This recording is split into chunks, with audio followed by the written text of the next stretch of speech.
दिव्या रायवाल जो हमें 60 प्लस आयु वर्ग के मित्रों के लिए फिजियोथेरेपी की क्या उपयोगिता है और उसके लिए हमें क्या सावधानियां रखना है, उसके बारे में वो हमारे समक्ष एक प्रस्तुति लेंगी। कॉलेज से शिक्षा प्राप्त की है और वे एक्सपीरियंस्ड फिजियोथेरेपिस्ट हैं जिनके पास मैनुअल थेरेपी का करीब 7 वर्षों का समृद्ध अनुभव है। उन्होंने अंतर्राष्ट्रीय शिक्षकों से ऑस्टियोपैथी और कायरोप्रैक्टिक में विशेष प्रशिक्षण प्राप्त किया है। मतलब अस्थि रोग और रीढ़ की हड्डी और शरीर के बीच जो संबंध होता है उससे संबंधित विशेष प्रशिक्षण उन्होंने प्राप्त किया है।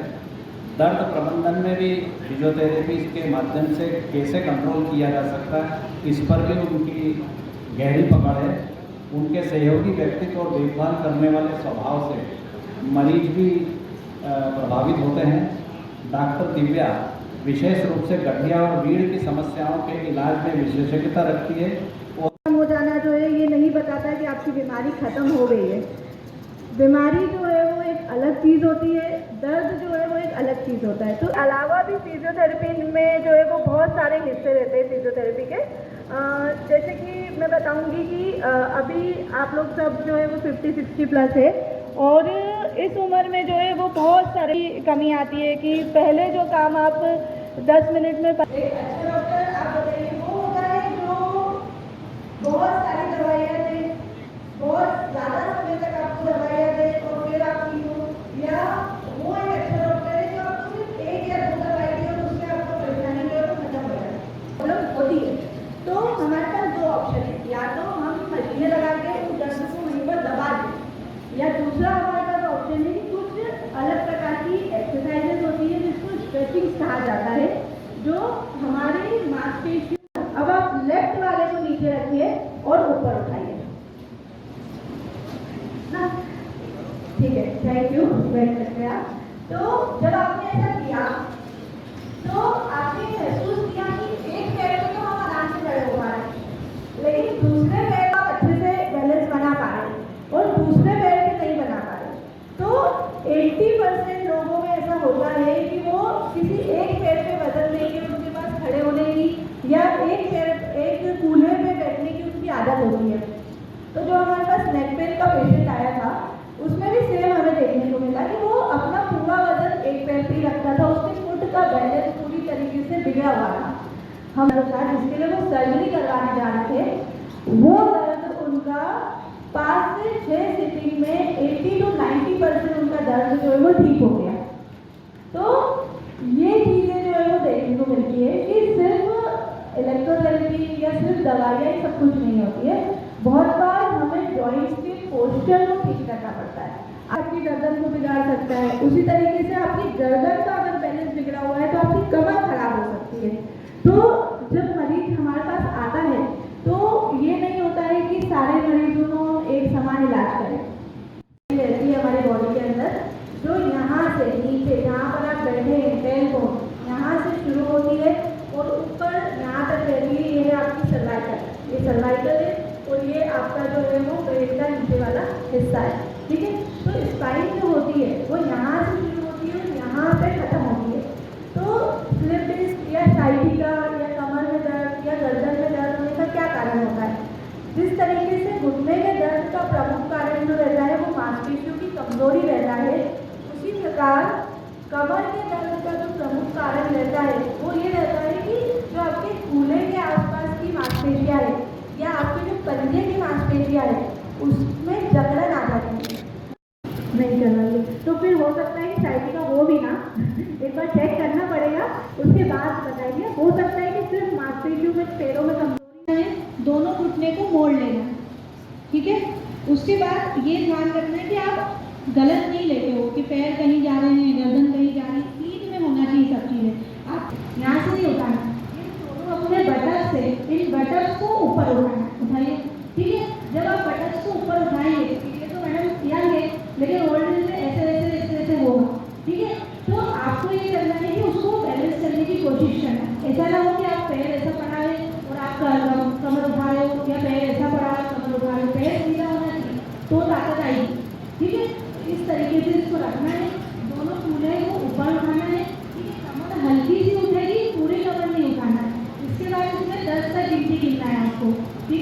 बाद नीचे रखना। ऐसा आपको दोनों पैरों से 10 दिन सीधा रख के तकिया लगाना ही है आपको, यहाँ पे मौजूद भी लिया हमने, ठीक है, ये ध्यान रखना है। उसके बाद क्या करना है, एड़ी नहीं रहेगी, ये कूला भी नहीं रहेगा, सिर्फ घुटने को ऊपर उठाना। अब जैसे इन्होंने उठाया तो इसकी कमर पीछे चली गई है ना, ऐसा नहीं करना है अपन को, ये ऐसे रहेगी। यहाँ पर अपना एक हाथ रखिए और देखिए कि क्या मेरी कमर पीछे तो नहीं जा रही है, ठीक है, ये रखा। अब आपको सिर्फ घुटना ऊपर उठाना है थोड़ा सा, जिससे आपकी कमर पीछे ना जाए। अगर जा रही है तो कम उठाओ, है ना, जैसे दबाना है, यहाँ पे रखना है तो यहाँ से उस तकिए को नीचे दबाना है, उसको दबाते हुए आपकी बॉडी को आगे लेके जाना है आपको, आगे ले जाना, ठीक है, पूरा नहीं, जैसे मैडम बहुत ज़्यादा चलिए इतना नहीं जाना। इसमें भी आपको कुछ चीज़ों पर ध्यान रखना है। कूल्हे जो है वो घुटने की सीध में रहना चाहिए और हाथ जो है वो कंधे की सीध में होना चाहिए। अब इसके मैडम के हाथ बहुत आगे है ना, तो कंधे की सीध में हाथ रहेंगे, घुटने की सीध में कूला, ठीक है, तकिए से दबाना है और दबाते हुए आगे की तरफ लेके जाना है और वापस पीछे आना है, पूरा पीछे आना है, पूरा आगे जाना है ना, इससे पूरी आपकी मोबिलिटी जो है वो इम्प्रूव होगी, ठीक है, ये चीज़ करना। इसमें अगर आप ये अच्छे से कर सको तो एक और ऐड कर पूरे डिटेल आपको एक स्लाइड ही भेज देंगे डॉक्टर दिव्या राय और से।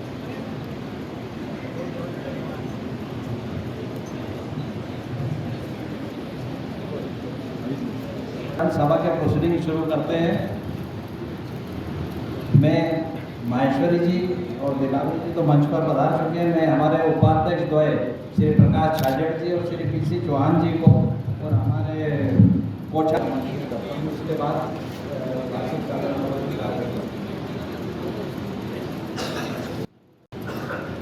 सभी हमारे पदाधिकारी और यहाँ उपस्थित सभी सदस्यगण, महिलाएं और विशेषकर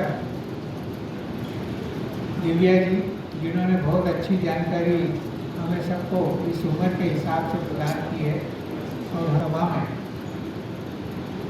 आपको सारी जानकारियाँ या इससे संबंधित सभी जैन साहब और हमारे दूसरे जैन साहब वो सब जानकारियाँ प्रस्तुत करेंगे। मैं तो आपको सिर्फ ये है कि आप इस उम्र में, हमारे इस पड़ाव में हम जितना अपने आप को स्वस्थ रख सकें वही हमारे लिए समुचित उपाय होगा, सामयिक उपाय होगा। और उसकी कड़ी में आज जो ये उपयोगी कार्यक्रम रखा है उसका भी लाभ आप सब लोगों को मिलेगा, ऐसा मुझे पूरा विश्वास है।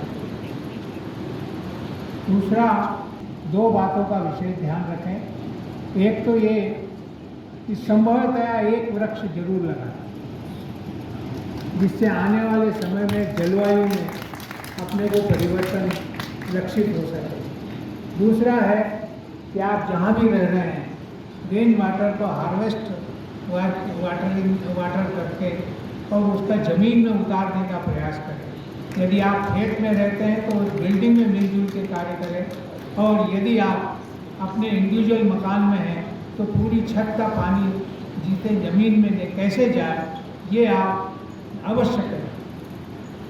इससे भूमिगत जल जो नीचे जा रहा है लेवल, वो बढ़ाने में आप भी एक सहयोगी सिद्ध हो सकते हैं। इधर बैठे हुए हैं, उनका सम्मान किया जाएगा। हम सिख बैंक ऑफ इंडिया ने डिपॉजिट के लोग घटा दी। 23 पॉलिसी में CRR पे चेंजेस आया। मैं किसी से कह रहा था कि मई में DA घटता था, हमने देखा है, साथ ही माध्यम तैयार की कि आज तक नहीं घटा। ये गलत बात है। मई में DA इसलिए घटता था कि फसल आती थी। वर्किंग स्टाफ का DA इस बार मई में घटा है। महंगाई पे कंट्रोल ऐसा लोग कह रहे हैं, हम कह रहे हैं ये नहीं कह रहे, ये नहीं कह रहे। इस बार शायद DA कम बढ़े ना बढ़े, ये नहीं कहना घटे, पर जो भी होगा इंडेक्स बताएगा। ऐसा समय है, हम आशा करें कि महंगाई घटेगी। हम आशा करें DA घटने के लिए हम तैयार हैं, महंगाई घटती होगी। बड़ी संख्या में आए हमेशा की तरह, और मैं आशा करता हूँ कि आने वाले गेट टुगेदर में और संगठन को आपका सहयोग मिलता रहेगा। बहुत बहुत धन्यवाद। आज मैं सचिव श्री एन के जैन को वित्तीय वर्ष 2024-25 का सचिव प्रतिवेदन प्रस्तुत करने हेतु आमंत्रित करता हूँ।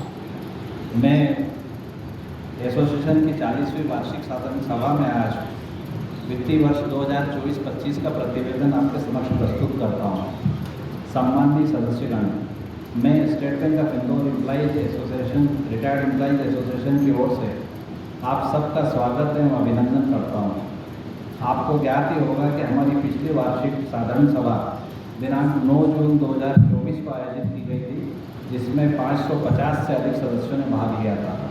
अब मैं सर्वप्रथम आपके समक्ष आलोच्य वित्तीय वर्ष 2024-25 के दौरान संपन्न गतिविधियों का एक संक्षिप्त विवरण प्रस्तुत करता हूँ।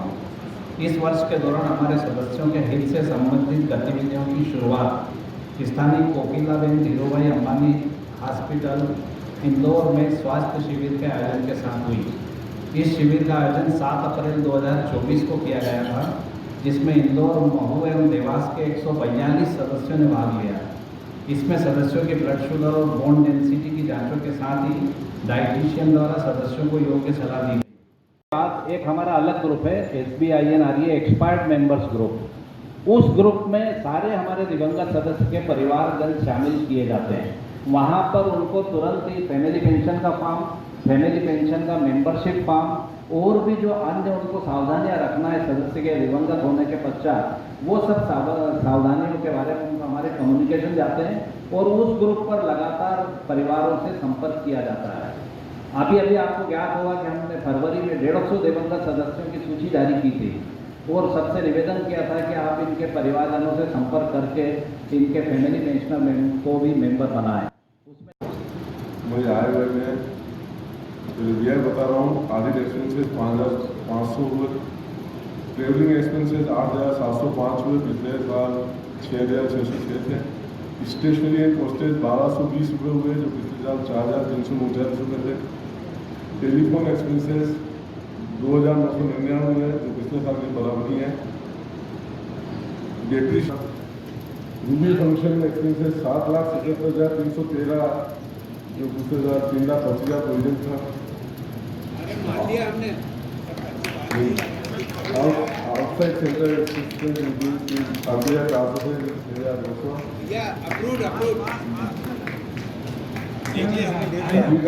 अनुमोदित उन पर ये मैसेज पहुंचे कि हम जन्मदिन का मिलने का अवसर छोड़े नहीं। इस दिन परिवार को भी कम से कम जागृति आती है। इतने साथी हमारे कोई 2-4 जो आप बुलाते हैं वही आते हैं, मन से कोई आता नहीं है। आज जिनको आग्रह करते हैं वही घर पे आते हैं। तो कम से कम इतना अवसर अवश्य पैदा करें कि एक दिन साल में अपने साथियों से मिलने का अवसर, जो एसोसिएशन का मुख्य उद्देश्य और मुख्य उसकी थीम लाइन है कि जन्मदिन से हम सब जुड़े हुए हैं, तो जुड़ने का अवसर कोई छोड़े नहीं और जन्मदिन अवश्य मनाए। सभी को धन्यवाद। आपने मेरे प्रस्ताव को स्वीकार किए, जिन ऑडिटेड बैलेंस शीट वगैरह, उसके लिए आभार और धन्यवाद। श्रीमानी पिपल्याना ग्रुप से श्रीमती लता तिवारी, केशरबाग ग्रुप से श्रीमती आज्ञा देवी वर्मा, ये 9 सदस्य इंदौर के हैं। इसके अलावा जो सदस्य हैं जिनका बर्थडे आज है वो इंदौर से बाहर के हैं। अगर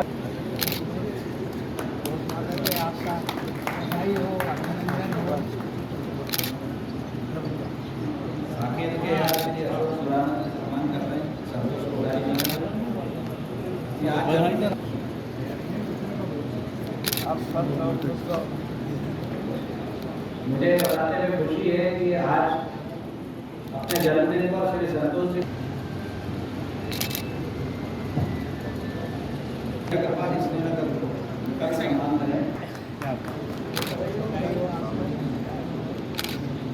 राजेंद्र श्री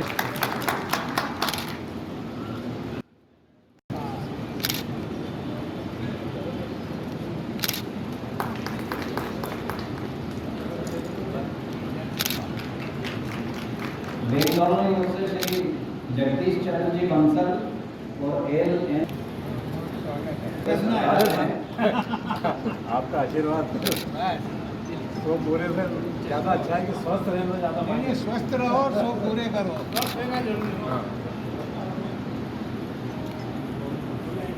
ये सामने कोषाध्यक्ष से भी सक्रियता की अपेक्षा है।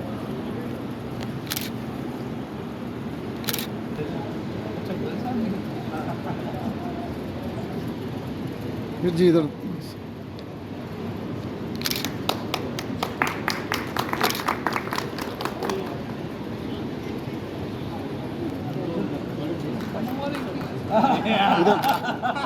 थोड़े से छोटे हो।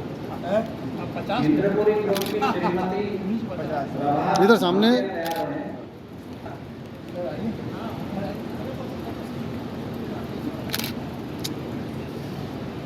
इधर वीर जी सामने।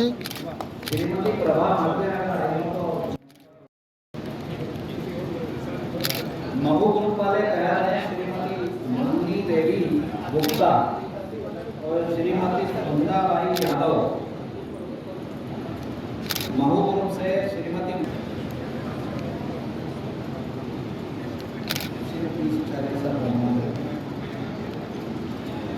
मुंबई से श्री वसंत क्षीरसागर। हाँ, इधर सामने देखिए, इधर देखिए, इधर मतलब मुंबई से श्री वसंत क्षीरसागर और मुंबई से श्री मनोहर लाल जी महाजन।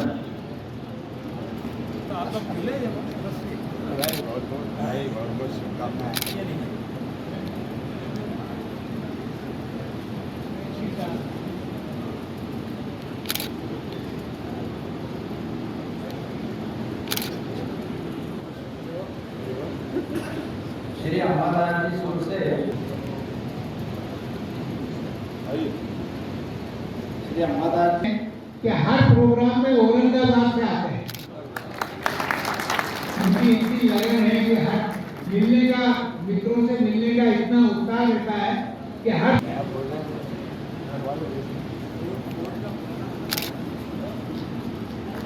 यस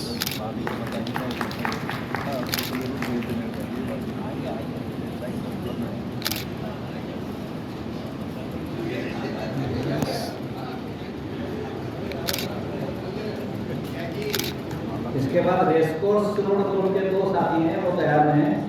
श्री अशोक Yes, जी जैन और सामने देखिए इधर। भार्गव। श्री अशोक जी जैन और एन.टी. भार्गव जी।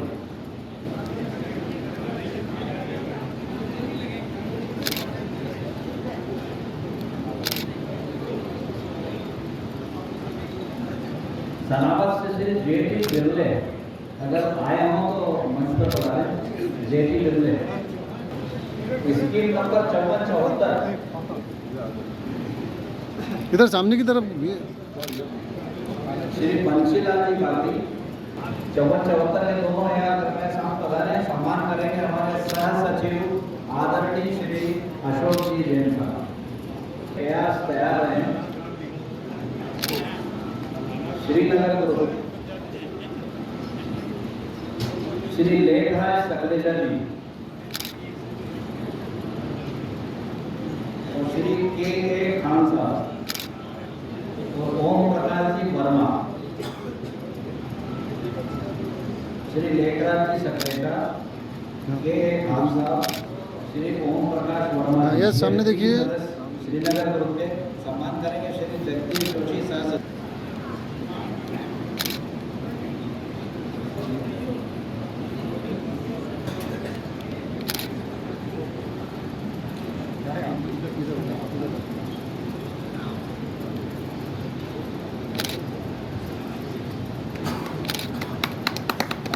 तैयार हैं।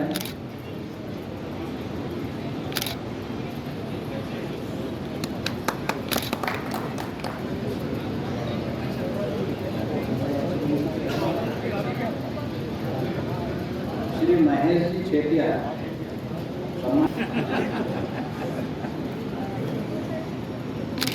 आपका सम्मान का अवसर मिला है।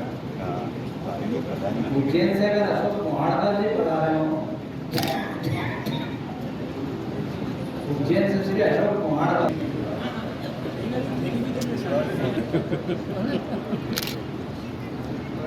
छोटा लग रहा है। एक सबके सामूहिक अरे यार एनर्जेटिक भाई जंगी माना ना हमेशा। अशोक जैन साहब आपको अभी चेक कर रहा हूँ। एक ही बात है।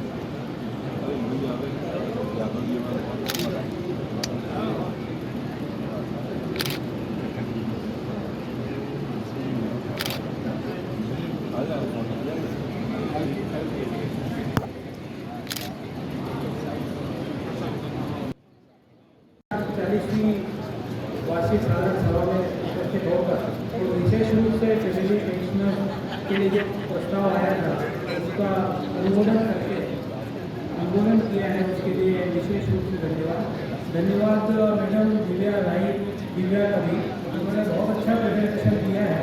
और मेरा एक सुझाव है उनके लिए कि गर्मी और के बाद में भी उसके लिए हृदय से आभार। भोजन के लिए आप सबको सादर आमंत्रित। Thank you.